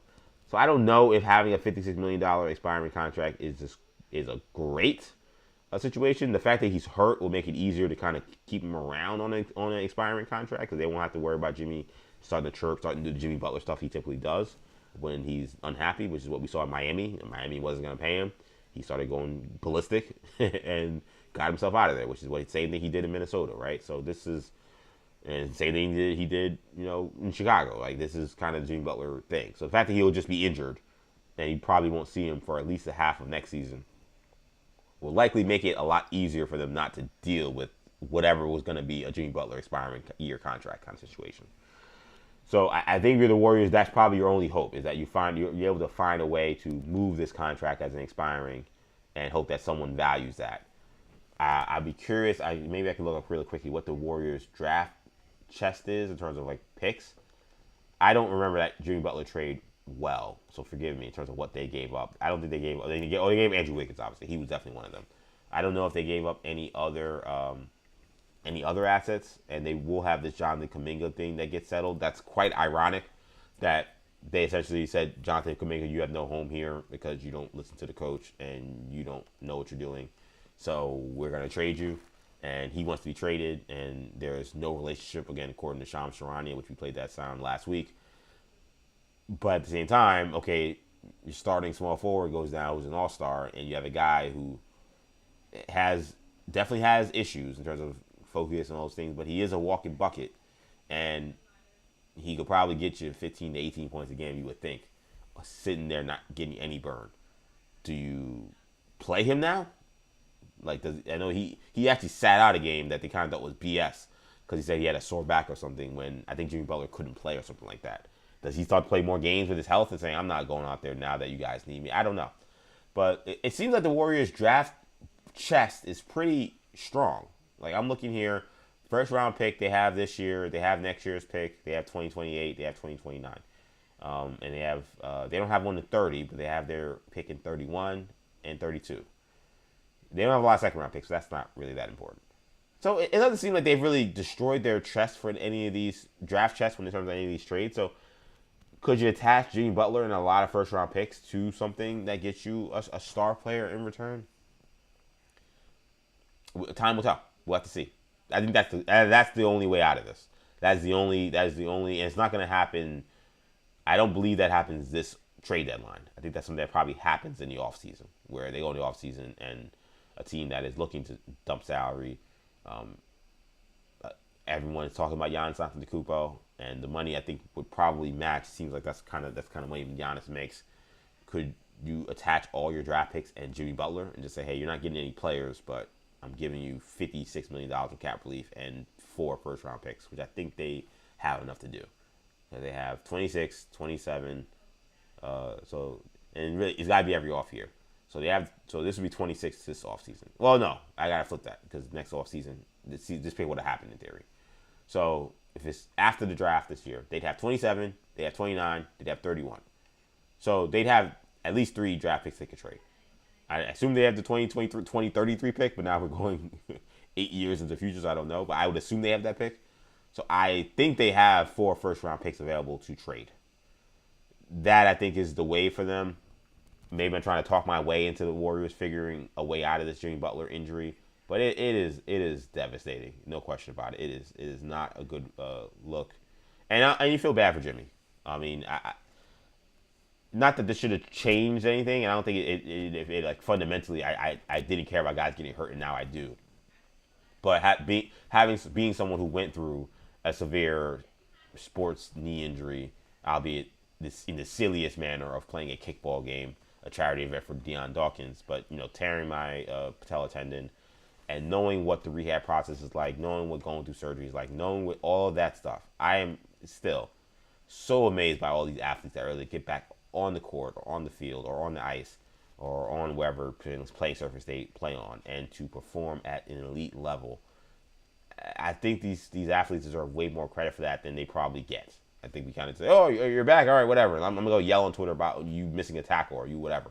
I mean, the stuff these guys and these women are able to endure physically that most humans can't go do. Like, I tore my patella tendon, and I know it's a year and a half, and I still can't. I don't think I can sprint or like make quick cuts. I can jog, I can do certain things, but it's a tough injury. There are guys who come back from this in a year and are playing like professional football. It's hard. Most guys don't. It's one of the worst injuries you can have, and a lot of basketball players struggle with it. But just knowing, again, what that rehab entails, it is tough. So, ACLs become a lot easier to recover from, and I hope for Jimmy Butler's sake he's able to have a good rest of his career. I know I've had fun kind of poking at him and poking at the Heat throughout the years, but that's all sports. Like, I don't ever want to see anybody get hurt. I don't ever want to see anybody go through a serious knee injury. And Jimmy Butler has been a great player in this league, and it's just especially when you're on the end of your career, you don't want to see a guy go down like this. He is as stubborn and as crazy and psychotic a competitor as there is. So if there's anybody at age 36 that could make a comeback and come back from this and still be a productive player, he'd be a guy to bet on. But it's a tough break. No question, it's a tough break. Wishing Jimmy Butler all the best, and we'll see how the rest of the Warriors rest of the season, and how the offseason shakes. I am extremely curious I don't think it changes anything with Kuminga, but I'm curious how this, at the very least, changes Kuminga's next week or two, or whenever the deadline comes. I guess it's in 3 weeks. I want to see what these next 3 weeks are. Like, I think he still gets traded at the deadline, because I think he can't stand it and he hates it there, and I think he's been a malcontent. But does he play? Does he boost his trade stock because he has a couple of 25, 30 pieces? Like, he's capable. That part of it, I think, is the interesting thing to weigh here. And last thing here, and I want to shout out the viewers here. We've gotten 1 like. We've gotten several people watching on various different channels. I want to thank you guys for supporting 40 Days, 40 Nights. We're in day 7 here again. This is going to be a live stream that I host twice a day. We're going to do this for 40 days, hence why it is called 40 Days and 40 Nights, hosted by your boy, EJ Stewart. And real simple how to watch. And if you're watching now, just giving the details about how to keep watching these shows, because they're going to happen every weekday. Every weekday, Monday through Friday. I'll do a live stream talking sports, talking pop culture, talking all the things I love. Mostly sports, but there's going to be some other stuff in there that I love too. And we've talked hip-hop on the show. We've talked superhero movies on the show. We've talked music on the show. Obviously, we talked movies. We've talked about most of my interests, and most of the interests and most of the things that embody what New Generation Media is. To watch this show, make sure you subscribe to the channel New Generation Media. Subscribe to the channel New Generation Media on YouTube, and New Generation Media for those not watching on YouTube and watching on other platforms. That's where you'll find our YouTube channel. We got plenty of content on there. That is where we do our Hero Talk podcast that gets posted onto our YouTube channel. That is our podcast solely focused on Marvel and DC movie and television news. We also do Imperial Broadcast as well. That's a podcast. We had plenty of sports videos on there as well. That is a creative hub for everything New Generation Media and everything EJ Stewart as of right now, beyond obviously the work I do for WFAN. And I'll talk about WFAN in a second too. But make sure you subscribe to the channel, New Generation Media. Again, also you can watch on X, EJ_Stewart. Make sure you follow me on X. And of course, IG Live as well, where we're streaming live. Make sure you follow me on IG. Action EJs will find me there. That is where we're streaming live every weekday, Monday through Friday, 8 a.m., 6 p.m. I'm sure there are a lot of folks who wonder that I make it out of bed and make it to this one, because that was a rough night last night watching my Miami Hurricanes get down by the Indiana Hoosiers in the national title game. And despite a few slight technical difficulties, it was crazy. Like I know some of this, because it's a live stream and because it's like a fun solo project, I can kind of like veer off on tangents. But I'm like legit it's like 8:01 or 8 o'clock. I'm about to turn everything on. Like, I'm ready to go. I think I'm gonna just get my phone or something. I'm gonna do like one small thing. And I knocked into like my damn extension cord that like turned off my camera. Like it didn't turn off my other monitor. It turned my light off. So like that was a part of the reason why I was a second or a couple minutes late. And then I didn't realize the camera wasn't on when I turned it on. So that's why you saw the stupid Elgato. Shout out to Elgato Cam Hub and that company. And Cam Link is a great tool. It's been a reason you guys be able to see me crystal clear on my camera here. But that wasn't functioning because everything got turned off for like 2 seconds. Except for my computer. Thank God that was the only thing that was still on. So just a random tangent there. But that's why we were a little late. It was not because I was sitting here crying about Miami losing, though I was devastated about that loss. But yeah, anyway, make sure you follow us, New Generation Media. Again, YouTube, New Generation Media, Action EJ on Instagram, X EJ_Stewart. Also, be sure to, again, for the audio podcast, if you want to listen to the show, you watch part of it, you want to listen to it back, or maybe you're in the car, or maybe you're traveling, doing whatever, or maybe you're working out. You want to be able to listen to the show, you can totally listen to the show. Every live stream gets posted on our podcast network. It is a podcast channel you can find wherever you get your podcasts: Apple Podcasts, Spotify, SoundCloud, Stitcher, TuneIn. Just search New Generation Podcast Network. Do not search 40 Days and 40 Nights. I don't think it will come up. But if you search New Generation Podcast Network, you'll get not just this show, but again, all of our other podcasts that we do with New Generation Media. Again, we host Hero Talk, which is a Marvel DC podcast. My brothers host an Imperial Broadcast show, which is the Star Wars podcast we do. We have Off Script, which is a wrestling podcast I do with former WWE writer Lucas Goldman. We have Sports Talk, which I've done a little while because obviously I did this. I was doing Maggie and Perloff. But sports talk will definitely wrap up once 40 days and 40 nights are done. So that will be coming out as well. So if you want to hear me talk exclusively sports, you'll get that too. So that is where you get all the content. That is where you'll get the audio version of these shows. New Generation Podcast Network. Again, that's wherever you get your podcasts. Apple Podcasts, Spotify, SoundCloud, Stitcher, TuneIn, Google Play, whatever you got, whatever podcast streaming service you use, we're on there. New Generation Podcast Network is where you'll find us. And again, you can follow us also. I got the ticker below. Follow us on social media, New Generation Pod on X, New Generation Podcast on Instagram. Let's wrap this up. Again, it was not a great day for you, boy. Not a great day for you, boy. Not only did you have the embarrassment that was the, excuse me, I put the wrong thing up there. Not only did you have the embarrassment of what was the performance by, well, not embarrassment. It was nothing embarrassing about Miami's performance. It just was devastating. It was heartbreaking. So let's change that. The heartbreaking performance, that was Miami's loss to the Indiana Hoosiers, who won their first national championship forever. It's the first time they've ever done it. It was embarrassing for the New York Knicks. It was not. It was a tough day to, as I'm streaming live last night, getting ready for the game, breaking down the game, talking about all the stuff happening in sports. And as that's happening, I am also watching the New York Knicks get absolutely destroyed. I don't remember what the final score was, but it does not do a disservice of how bad this game got. They were at one point down by, I saw at least 28 points. They might have got down by 30. It was brutal. They're playing on MLK Day, which for the New York Knicks organization, for Knicks fans, first of all, it's an important day for America. It's an important day for our society to honor a civil rights icon and an absolute hero for a lot of folks, and for what he did, standing up for equal rights in a country that was not given equal rights at the time and still struggles with that. So it's an important day for the New York Knicks. They always do.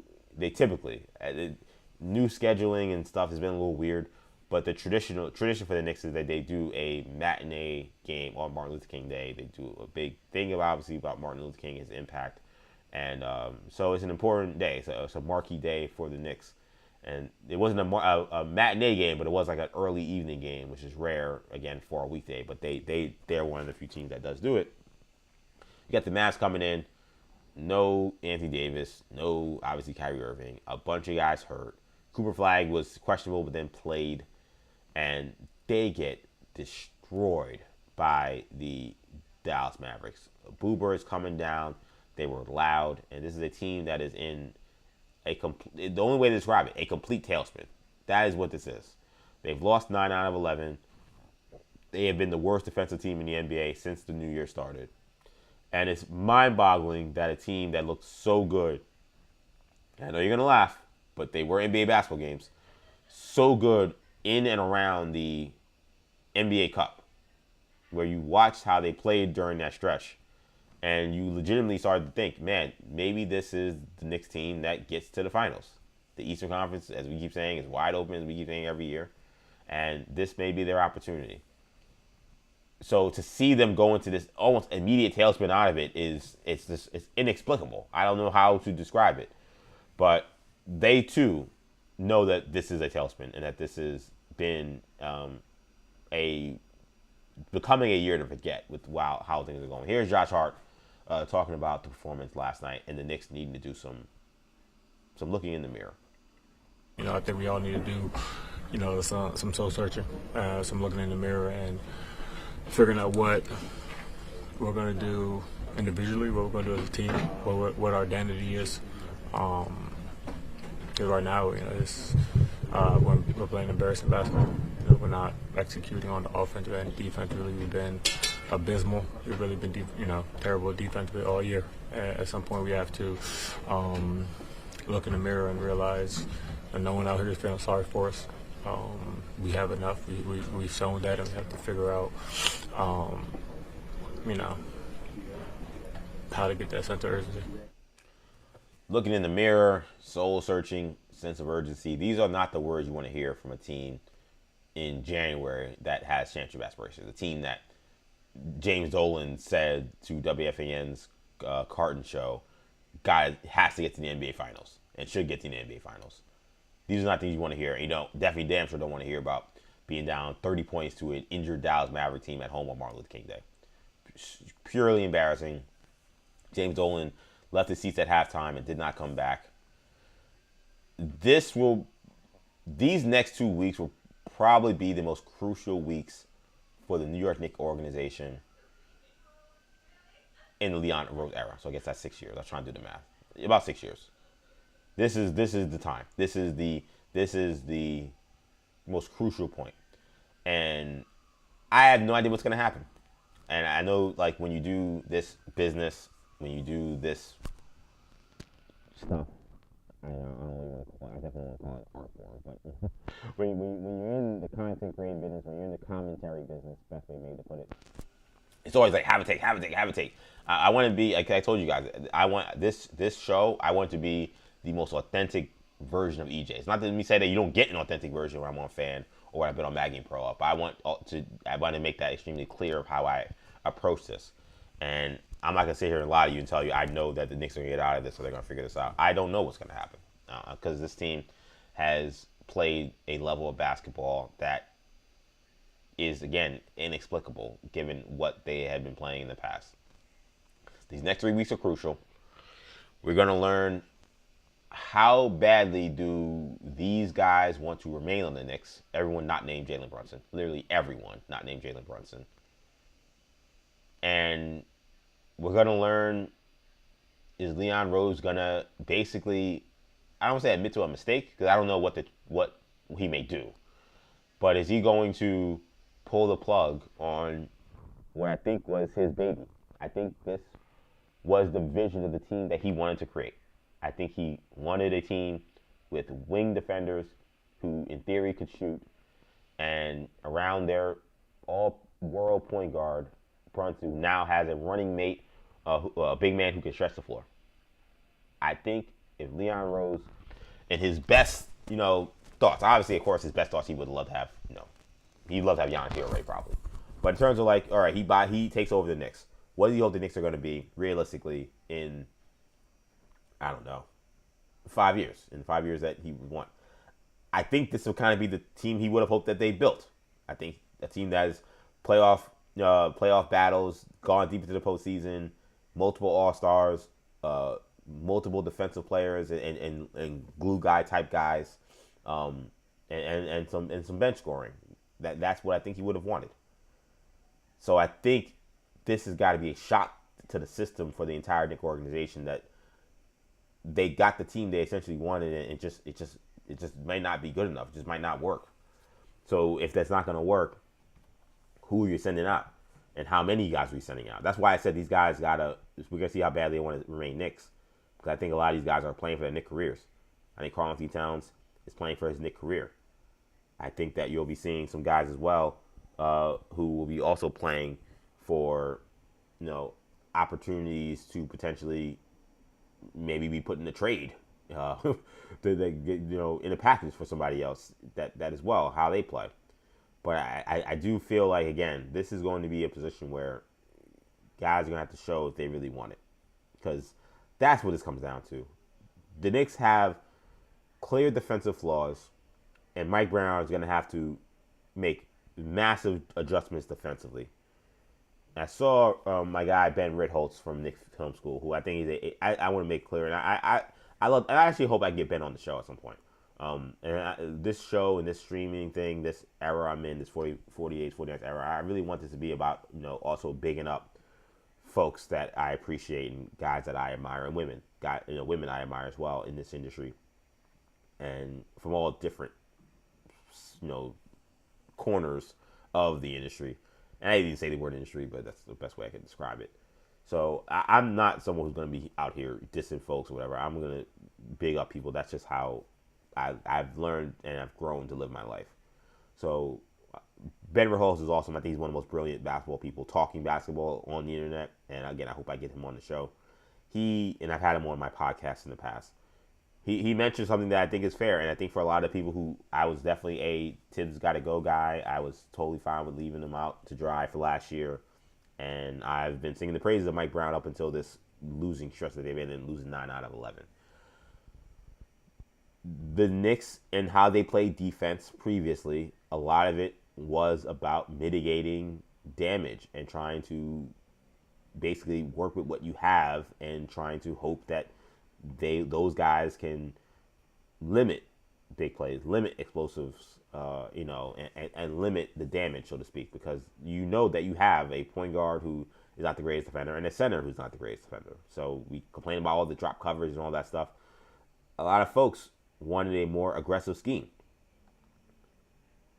And now they're playing a more aggressive defensive scheme with perhaps the wrong personnel.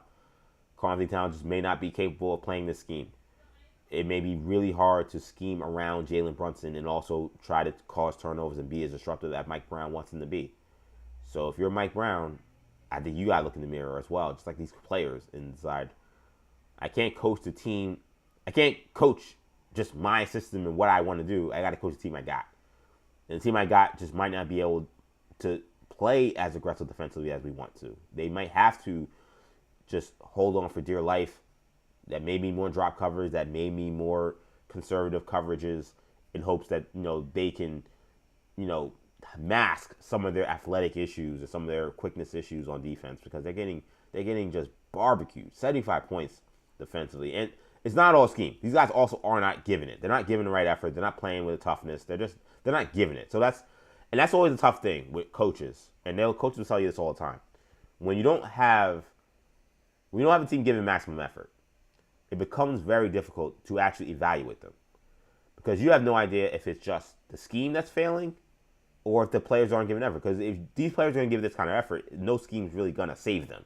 Could they be better? Maybe, but nothing's going to save them. There's not going to be a silver bullet. So for coaches, it's tough, because it's like, well, if I could just get them to maybe just play hard and just play with more effort, maybe this scheme will work. Maybe this is the right scheme, but we'll never know if we're giving half-ass effort. So I know that's conundrum Mike Brown's probably under. My biggest adjustment is, from a team standpoint, just the team they have currently. I want to see more Mo Diawara. I'm not gonna say this guy's gonna make change the team, but I think they're gonna need to have much better athletes on the court. Guys who can cover more people, guys who are more switchable, guys who can be more disruptive. He is probably the best athlete on the team. So I would like to see him playing a lot more in the rotation. If that means a little less Jordan Clarkson, I know the Knicks have struggled offensively, but I can live with that because he is a sieve defensively. And right now he's not giving much offensively. So I want to see more Mo Diawara. I think I'm limiting Cat's minutes. I don't know what he's doing now, but he's playing maybe under 30 minutes a night for me for this little stretch here. He's just like, the problem with him, and I saw again another guy who I think is great, who I would also love to have in the pod, is Sam Quinn. Who I love Sam Quinn because he's a CBS sports writer, NBA. He gives his takes he is not afraid. He's not protecting nobody. He ain't, again, I big up folks on this show. He don't protect nobody. He don't care if you don't agree with what he's saying. For a national guy who has to watch so much ball, and he's gonna helicopter. It's the job is to helicopter in sometimes, and that's a scary job if you're not watching everything. This guy must watch a ton of basketball, because typically I think he has very good takes. Sometimes I totally disagree, but that's the nature of, again, a guy who's helicoptering in. But I think he has said this, and other Knicks fans have said this. Like, you could live more with Karl-Anthony Towns' deficiencies defensively because he was elite offensively, and he was elite offensively last year. He's been terrible he's been terrible by his standards. That's fair to say. I don't want to say terrible just in general. By his standards, by his multiple-time All-Star, number one pick, pseudo number one option standards, he has been terrible offensively. His three ball hasn't been there. He does not finish at the rim with consistency. He doesn't get a lot of calls, and I think the referees don't officiate him well. But he also just isn't tough around the basket. Like, he's falling all over the place. He's falling away from the basket. He misses a ton of layups. He just isn't as good offensively anymore. I don't know if he fell off a cliff from this year to last year. I don't know if it's a system thing. He has mentioned that he was having problems figuring out his fit. I don't know, man. You're 6'7", 280 pounds. You have a feathery jump shot. You should be able to, again, roll out of your bed and drop 25 and 10. I don't really want to hear about fit and you don't know where your role is. Go out there and ball. But he has not figured out his role, it appears. And just his overall offensive efficiency has plummeted by his standards. So if he's going to be an above average offensive player, which I feel like is essentially what he is, given his volume, then he can't play 35 minutes a night and give the terrible defense he's giving. We just got to see more Mitchell Robinson. And Mitchell Robinson has his flaws because he's a terrible free throw shooter. But these are the changes I would have. Is Cat, he's going to start. Like, I'm not going to bench him. But again, this idea we're living and dying with Cat playing 35 minutes, so that's over.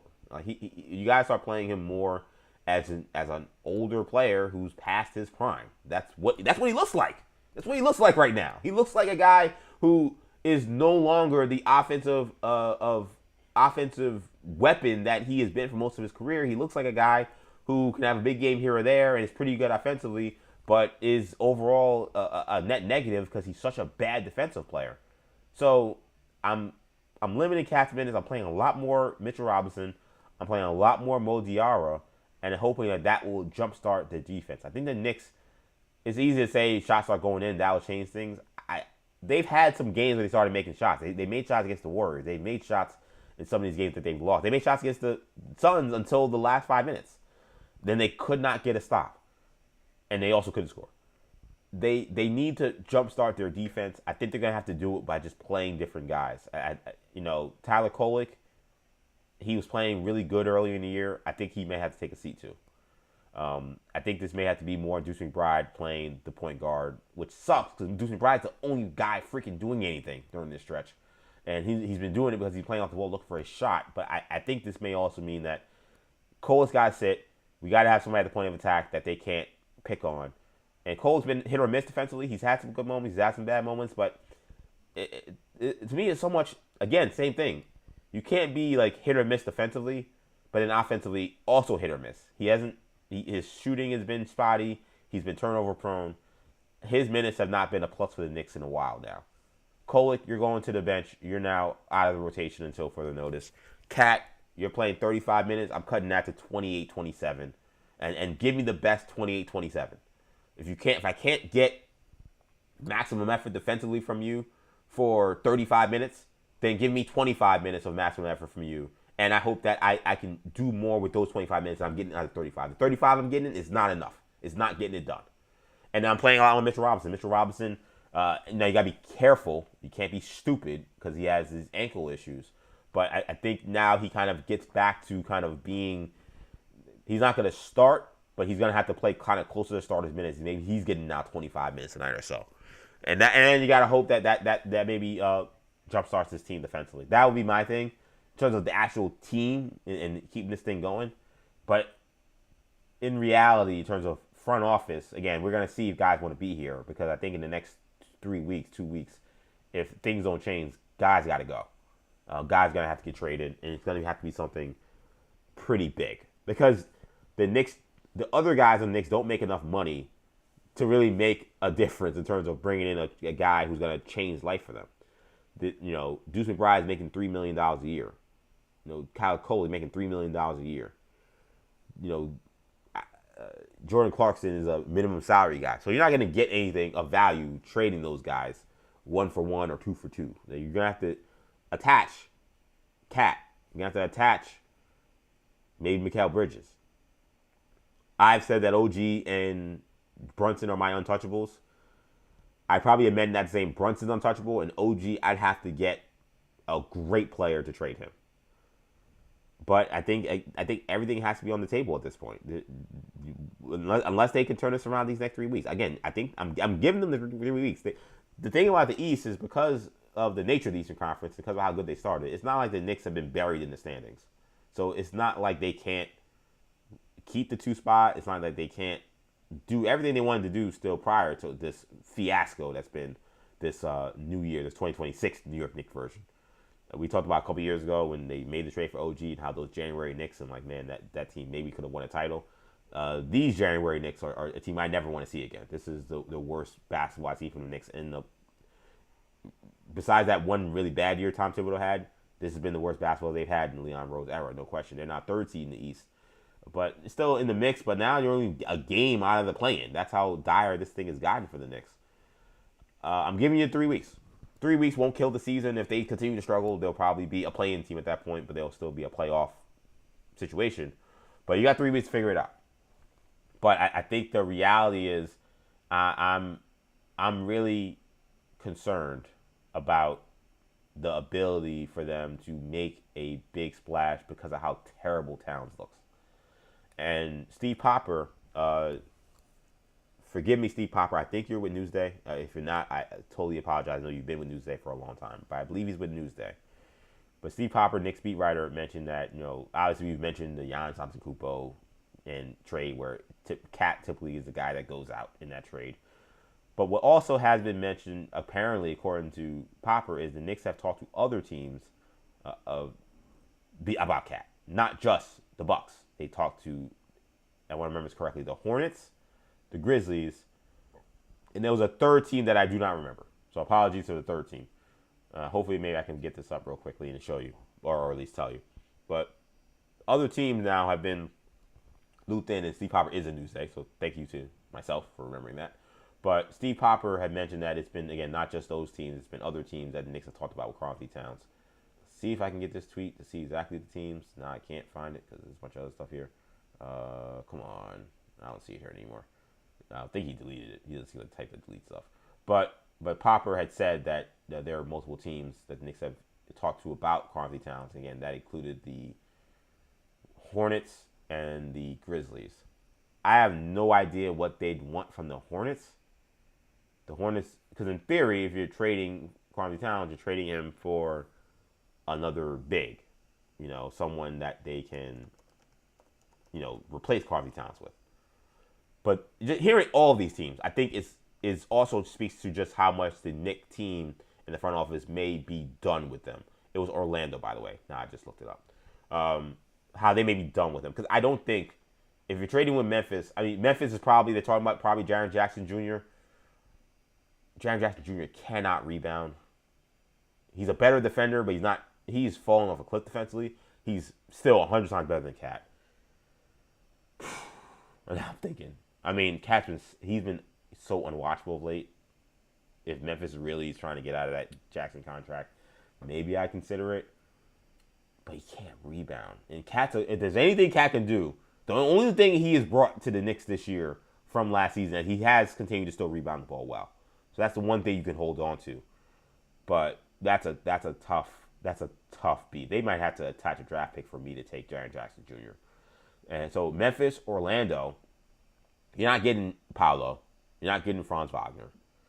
To me, that's a trade where you're probably trading, hey, we'll give you Cat and give us like Wendell Carter and like Jalen Suggs. I assume that's like not a downgrade, but like you're trying to get the sum of the parts to equal the guy you're getting out of there. Which again speaks to, I think, how much the Knicks are potentially done with Karl-Anthony Towns. Now, he said that the Knicks have had discussions.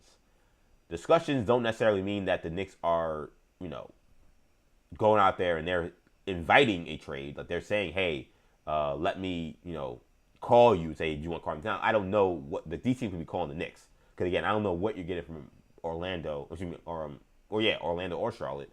But Orlando, I get it. In Memphis, I get it. Charlotte, I didn't quite understand. So I don't know what those conversations are, and that's always the thing that every team does. They say, people say we're engaged in trades. Well, yeah, people want our players. They're good.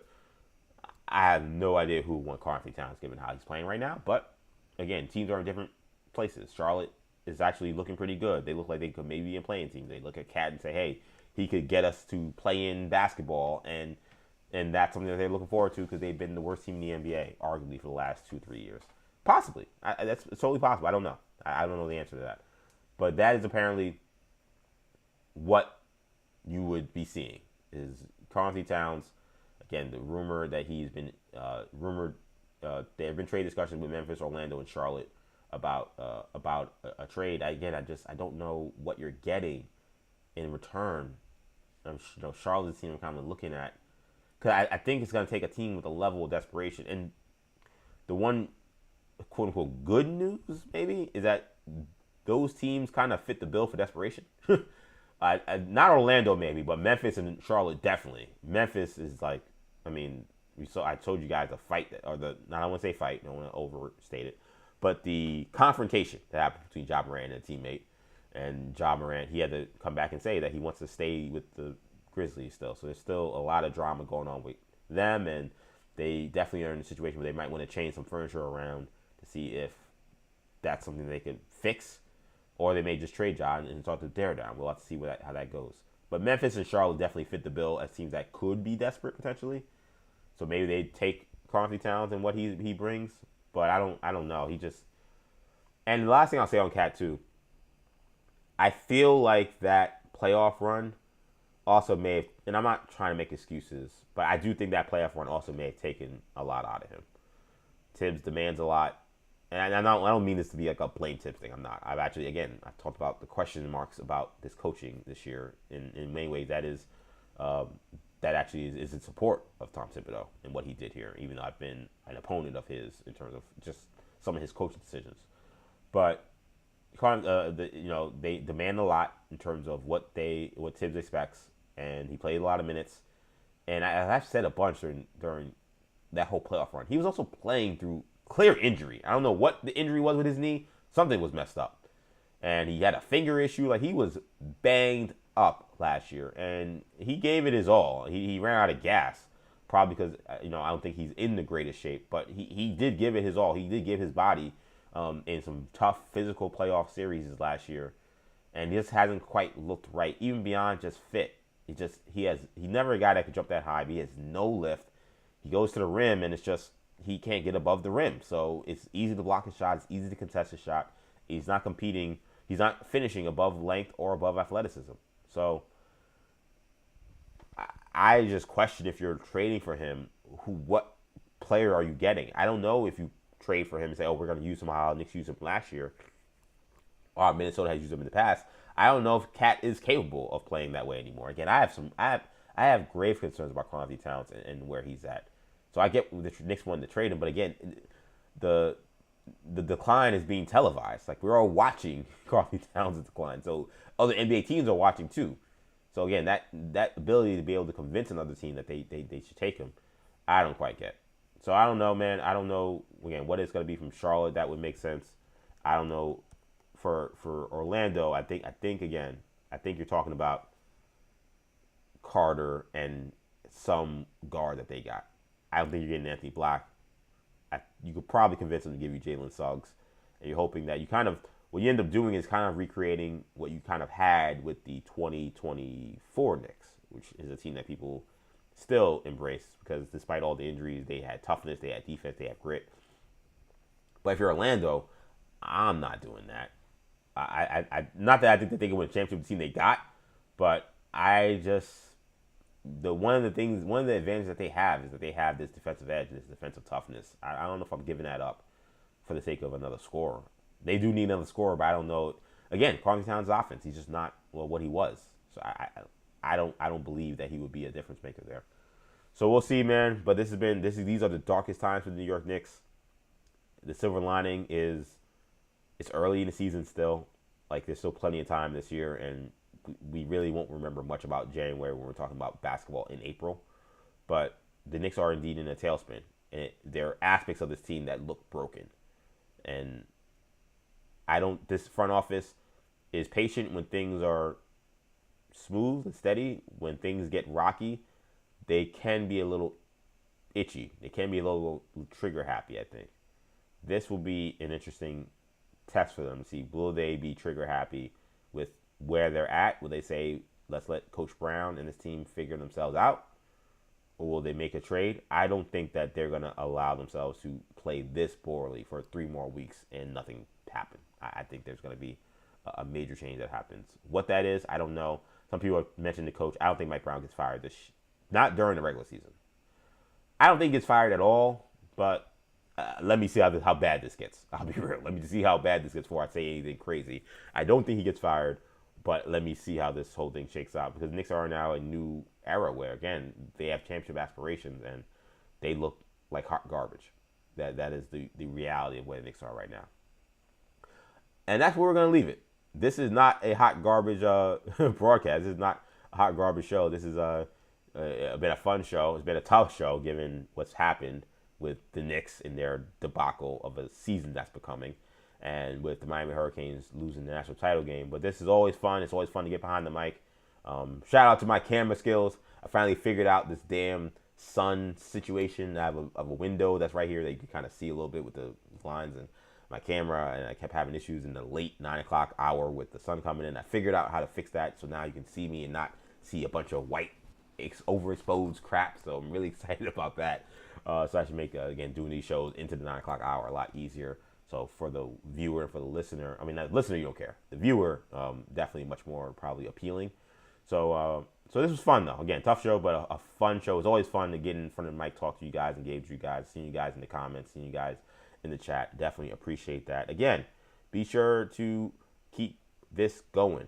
We're going to keep it going here with 40 Days and 40 Nights. This is day 7. Night 7 comes a little later. This is week 2. We're going to be doing this every weekday, Monday through Friday, 8 a.m., 6 p.m., live, fully live. You can catch us multiple spots. We can catch us on YouTube, New Generation Media, on X, EJ_Stewart, and on Instagram, Action EJ. Make sure you subscribe to the channel of New Generation Media. Make sure you like this video, subscribe to the channel, comment on the videos. All engagement is good engagement, and we appreciate that support. It helps the channel continue to grow when you guys support us. So if you can support us in that way, beyond just watching, by giving us likes and comments and stuff, that stuff all, helps. So we definitely appreciate that. Make sure you subscribe to the channel. That's a big thing as well. Same thing on the podcast. Every episode gets podcasted on our audio channel. New Generation Podcast Network is where you'll search to find 40 Days and 40 Nights. New Generation Podcast Network.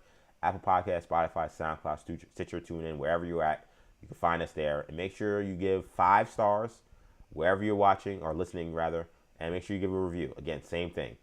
5 stars in a review goes a long way to supporting the channel, getting more eyeballs, getting more attention, and we really appreciate that. So if you can give us a 5-star review and let the comment people know what it's about. I think this has been a fun show. I think this has been a fun project so far. I hope you guys are enjoying. I'm certainly have a ton of fun. Please support us in that way by giving us a 5 stars and giving us a review on your podcast channel. That'll do it for now, though. Thank you guys so much again for checking out this edition of 40 Days and 40 Nights. Night 7 gets underway at 6 p.m. Make sure you be there. Who knows what will happen in the NFL? We got coaching stuff. I'm sure we'll have some more NBA news, maybe some NBA fallout from this Knicks embarrassment that we had. And we'll learn more, obviously, maybe about the Warriors' plans with Jimmy Butler being out for the season with a torn ACL. That'll do it for now. Congrats to the Indiana Hoosiers on their national championship. I'm EJ Stewart. I'll see you guys at 6 p.m. Take it easy.